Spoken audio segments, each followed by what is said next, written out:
Hi, welcome to another edition of This Issue.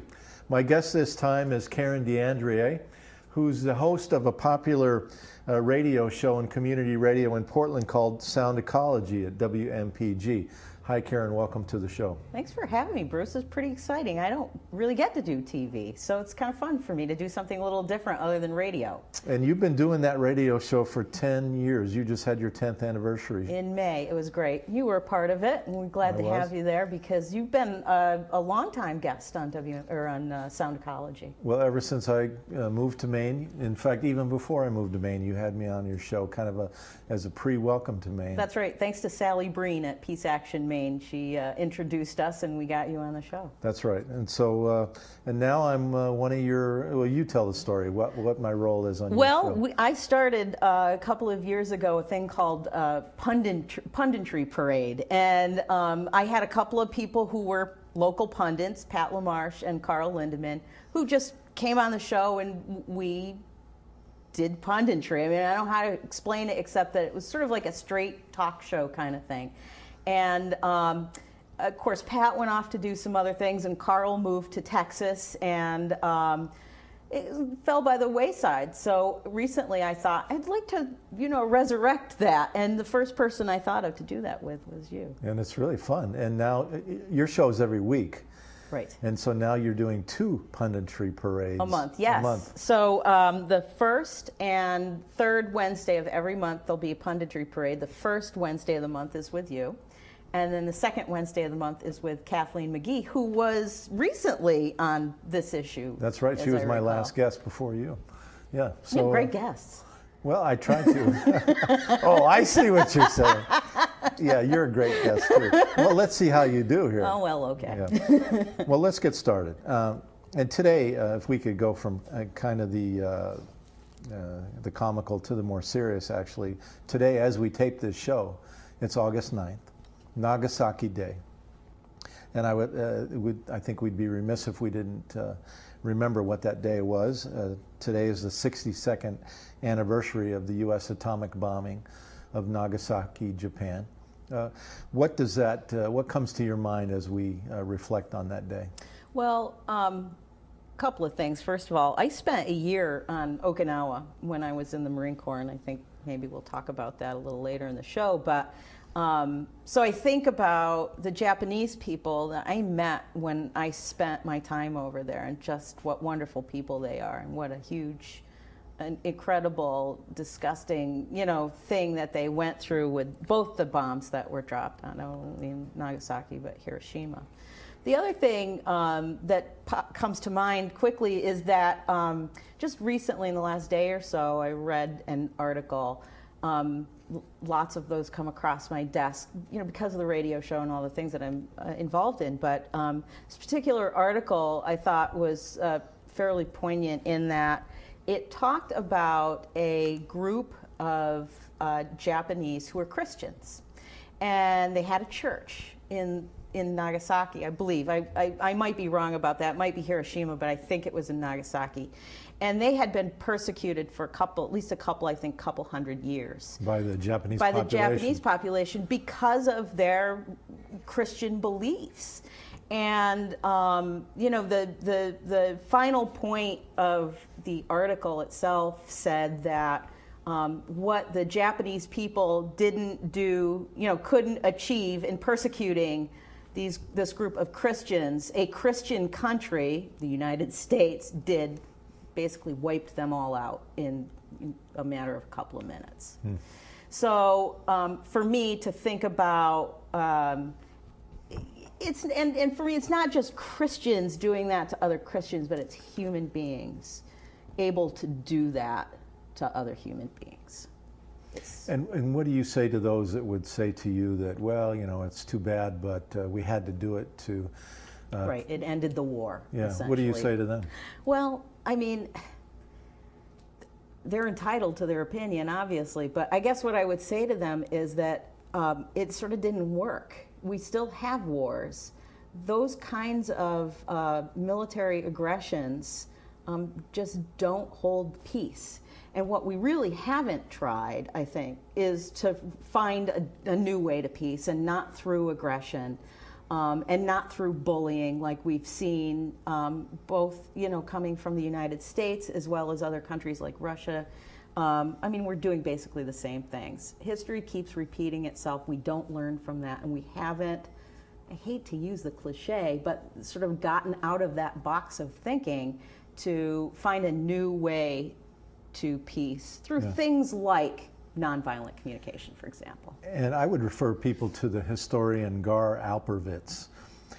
He's written extensively about the Hiroshima and Nagasaki bombing, and he's really made the historical case that it wasn't necessary militarily, that in fact Eisenhower and a lot of other of Truman's top military leaders were opposed to the bombing, that the United States conventional carpet bombing of Japan had been so extensive that the war was really over, and that in fact the Japanese were suing for peace through the Swiss government at the time that the United States dropped the bomb. And the Japanese people in the peace movement today maintained that there were two reasons why the U.S. dropped the bomb. One was that we wanted to test it on people to see how it would, what its effects would be. And secondly, we wanted to send a warning to the Soviet Union in the post-World War II era that we were going to be in charge of the world, and they better watch out because we had the bomb. Right. I want to tell a quick story. Yes, please. That in 1997, I organized a demonstration at Cape Canaveral, and this older man came up to me at the front gate of the base, and he told me this story, that he was an 18-year-old kid in the Army during the time of the first U.S. atomic tests at New Mexico. And he said he was a paratrooper, and they were put on a plane, their unit, and they flew over the mushroom cloud, and they were pushed out of the plane, and they floated down in their parachutes right into the center of the mushroom cloud. Isn't that disgusting? But is there more? I mean, the fact that this guy lived so long after he did that. Well, he lived a long time, what seemed like a long time, but he had a whole series of medical conditions. His daughter was born with serious medical conditions. And he said all the other guys in his unit were dead, and he was soon to die himself. But what they did after it happened, they put him on a train and they took him around the country, and every now and then they would stop and they would take their blood, they would check their temperature, they would check various other things, the whole physical workup. And then they'd go on the train to another place. And he said years later he discovered that each of the stops were part of the U.S. nuclear laboratories around the country where the bomb was developed. Hanford in Washington, Oak Ridge in Tennessee, Los Alamos in New Mexico. And so they were really guinea pigs. And so it wasn't just the people of Japan that suffered from that. And in fact, it was a whole bunch of American people, the downwinders that were affected by the radioactive cloud as well. So what does that really say in the end about the power of people that they, about how they even view the American people? Well, yeah. I mean, it's amazing that we still have any sort of relations with many of these countries, especially Japan, considering what we did to them. And I mean, today it's obvious that our reputation among the nations of the world has just tanked. We've become the bully on the block. We've basically become what we used to believe Russia was.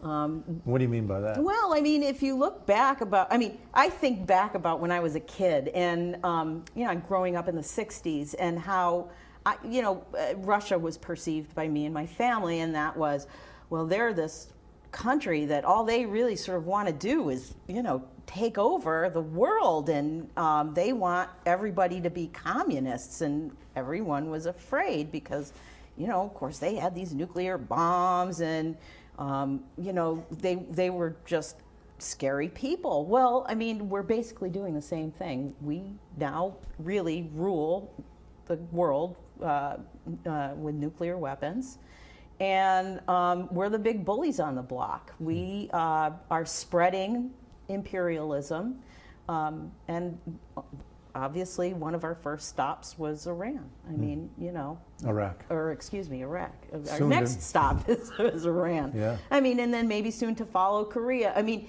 it's the same sort of thing, I think, that kids probably in other countries now perceive the United States as kids in this country used to perceive, I think you're right, because as I travel around the world and do talks and about my work on space, that is a fact. That is exactly what people are saying. But let's get back to you and your show. 10 years of your shows. You've interviewed how many people? Do you have any idea? Oh, well, I tried to count up the number of shows because I've had a couple of repeats. Like I interviewed Phil Berrigan, and I've played his show a couple of times. But we go over the 500th show mark this year. Wow. So 500 shows in 10 years. So that's a lot of guests, a lot of topics. I'm sure many of them you've long forgotten, but which of them really stand out? Well, Phil Berrigan, obviously, was probably one of... who was Phil Berrigan? Phil Berrigan, just an incredible guy, along with his brother Daniel, Jesuit priests. Of course, he got married, which I thought was just great, so he kind of thumbed his nose at the Catholic Church in that sense. But he was part of the Cantonville, I forget the number now, oh God. They burned draft cards. He worked... During the Vietnam War. Yeah. He worked a lot with impoverished people, and which I thought was probably some of his most important work. But also importantly, what he sort of got together with other people to do was literally do the pounding of swords into plowshares. And what that meant was going to military facilities or builders of military weaponry and like literally either spilling blood on or hammering on particular weapons. With what? With hammers. A carpenter hammer. Oh, okay. I guess I didn't know that. Yeah. So he's also a Nobel Peace Prize nominee a couple of times, I think. And he came to Maine, and he, along with a couple of nuns from the Plowshares community in Baltimore, and another couple of guys, or another guy, I can't remember his name, came to Maine and came to Bath and spilled blood on one of the Aegis destroyers. And of course were arrested. And so they... And what was the statement in the spilling of the blood? What was that all about? Oh, just that it's a weapon of mass destruction, and that's the only reason that the thing existed. And so their point was, I mean, they're nonviolent community. And so that's how they make their point. They don't carry signs around, they don't march in protests per se, but this is how they graphically make their point about what this stuff does. So you interviewed him. So yeah, he was in the Cumberland County Jail. They had to come back because of probation violation because they'd hammered on these things called warthogs. I think down around Baltimore. Warthogs, those are aircraft. They're aircraft, right, that drop the bunker buster bombs. I think these are the ones that they use depleted uranium with. And so they hammered, literally, they got their hammers out and hammered on the nose cones of these aircraft. And so that broke their probation, up here in Maine, so they had to come back. So I spent, almost 3 hours in the Cumberland County Jail with Philip Berrigan, and it was... What did you learn from him? What was it that... I guess I had never really met... I'd met people with passion about their particular issues, like Jonathan Carter, for example. Just a really passionate person about, that particular issue. But for me, to sit across this table from this man, first of all, he was almost 80 years old when I interviewed him. And for a guy like that, I'm like sitting there going, oh God, this guy is like, most guys this age are like off playing shuffleboard or they're out walking the dog or whatever. And here's this guy. To me, all I can just say is that he had this fire in him that I've never seen in another human being before. And to me, that just was the most incredible and admirable thing that there's just really sort of no words to describe what it was like sort of being in his presence because of that passion that he had. And love. I mean, just sort of this overwhelming feeling that he loved me. He loved me just like he loved the guy who was sitting next to me, who was being my engineer for the day, just like he loved the guy in the cell next to him, just like he loved... It wasn't a phony kind of... No, not at all. I mean, and that also was really amazing to me. I've always been sort of this really sort of cynical person. Like, you know, I don't trust anybody and, you know, this love thing. I mean, come on. But it was really real about him. And I think all his sort of work aside, those kinds of things were most impressive to me. And one of the things that we talked about was hope. And he really seemed to enjoy talking about that because one of the things that he said to me was, hope, we got more and we know what to do with. And to me, that was just striking about him, that, you know, there was nothing that could get this guy down. And he'd spent so much time in prison. It was incredible. But for him, it was uplifting. Wow. Let me take just a break here for a second. I'm talking with Karen DeAndrea, who is the host of a community radio show in Portland called Sound Ecology on WMPG, and she's done that show for 10 years. Karen, where did you grow up?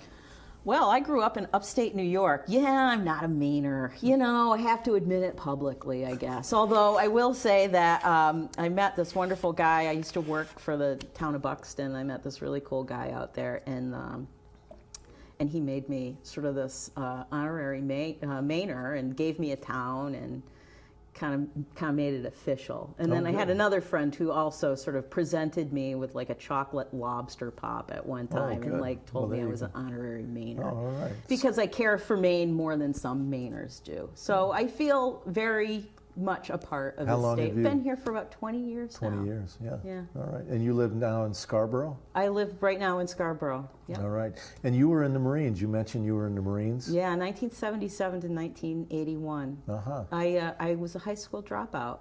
Some people might be surprised to hear that, but I was a high school dropout, and I got my GED. They wouldn't take me in the Marine Corps at that time without a GED. They just wouldn't do that for women. Men, it was a little different, but I had to take my GED, and so I actually went in the Marine Corps when I was 17. Wow.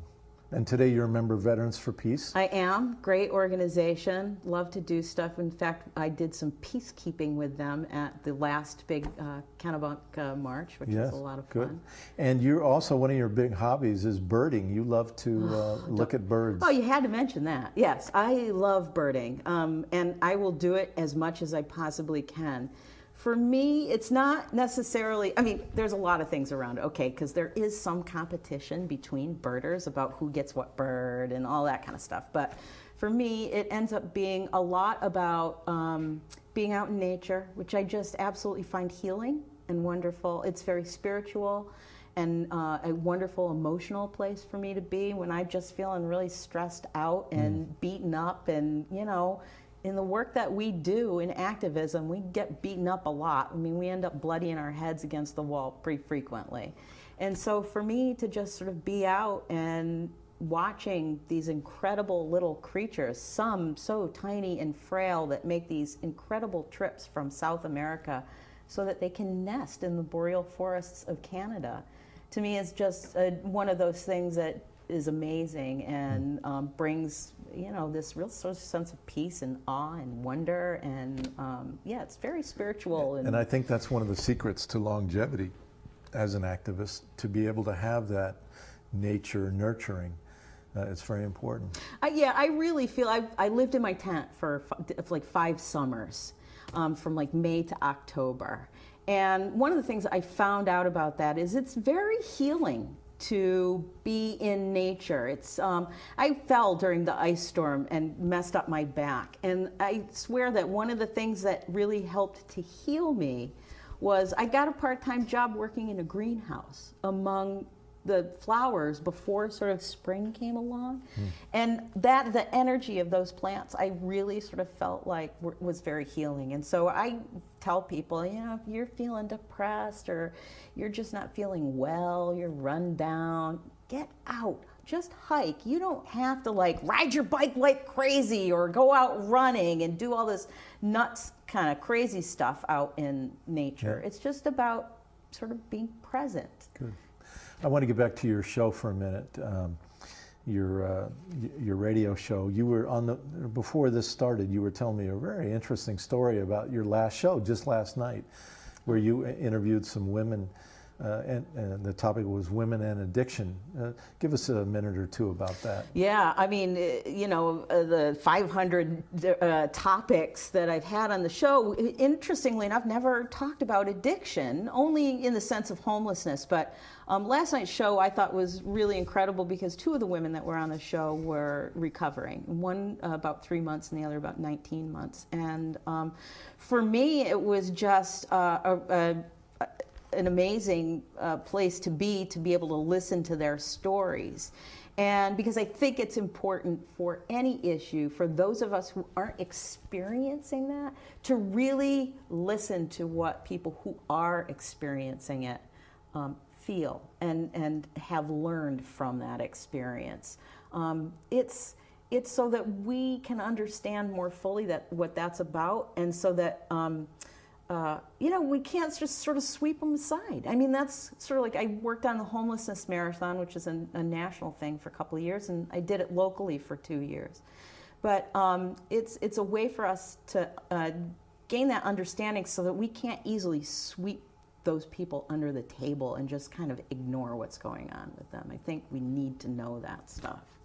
Brings more compassion, more understanding. And you were also telling me that, often activists are a little impatient with the public, that they're not more involved and getting more interested in some of the things we work on.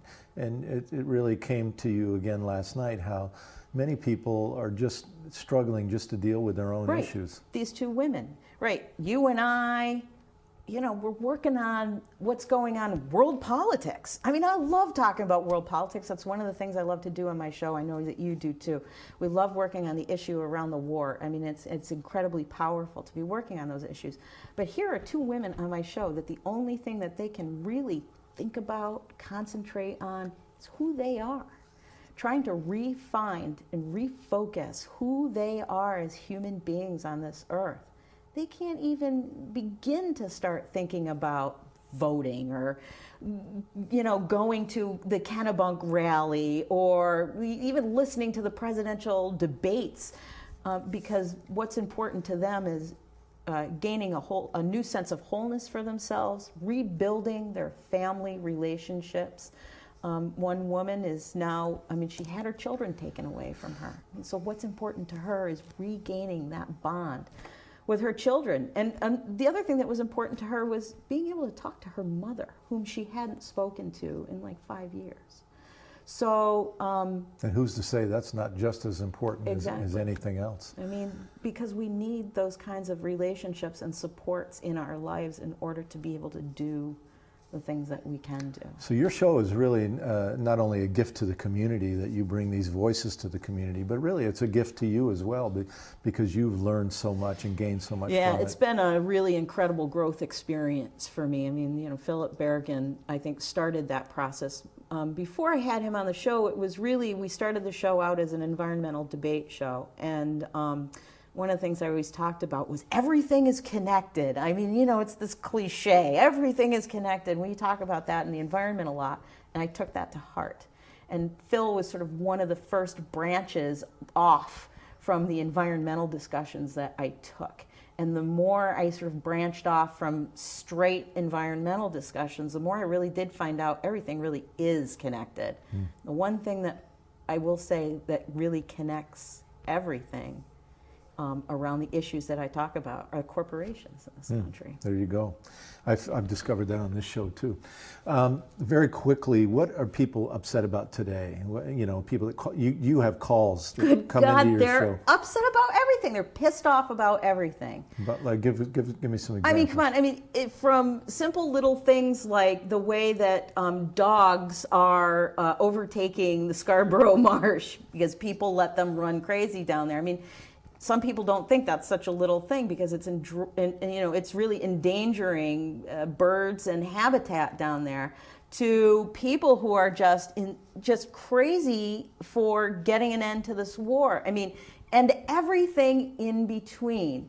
And I think that's important. So do you think people are apathetic? Do you think the public's apathetic? Do you think the public doesn't really care about stuff? Okay, so people outside of our circle, I think they've been sort of lulled by the corporations into this place where what's really important is the things that they have, because they want all these things, because, you know, consumerism. Yep, because they've got all these things. They've sold their soul to the company store, I think, is bottom line here.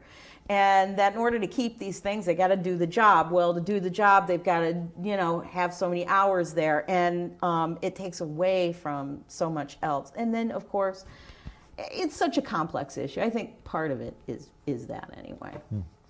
I want to make a quick announcement, and I'm going to let you close.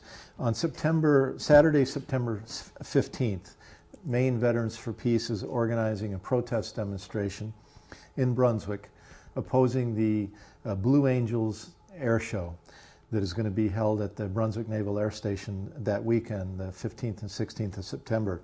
There's going to be a protest march beginning at the Brunswick Mall at 9 a.m. on Saturday, September 15th. The march will go out to the Navy base, and there at the front gate at noontime, a rally will start saying that this air show is really nothing more than a recruiting gimmick for the military during this war as a way to attract and bring young people into the war. So the public is invited to this very important demonstration.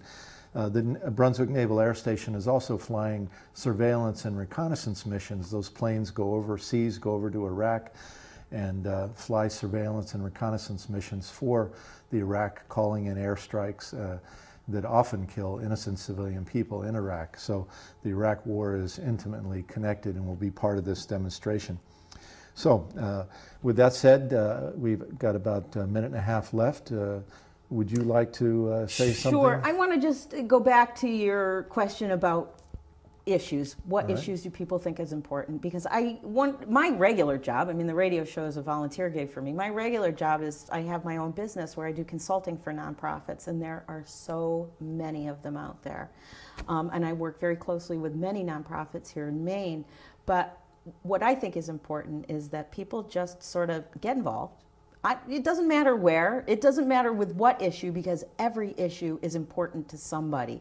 That's why there are these nonprofits out there. So regardless, whether you are against the war, or whether you care about Scarborough Marsh, or whether you want to help folks with addiction problems. I mean, there's a range of issues out there that people can really get involved in. And that's where I think people just need to sort of follow their hearts. Do what you can, send an email, go to a nonprofit, ask how you can volunteer to help. But those are the things that I think are really important. And if folks want to find out more about me, what I do, they can check out the Sound Ecology website, soundecology.org, or they can go to my nonprofit assistance website, which is mainnonprofithelp.org. Okay. Well, Karen DeAndre, thank you very much. Thank you, Bruce, for coming on the show. It was a pleasure being here. It was great to have you. And thank you for watching another edition of This Issue. Until next time, good luck to you all, and please get organized.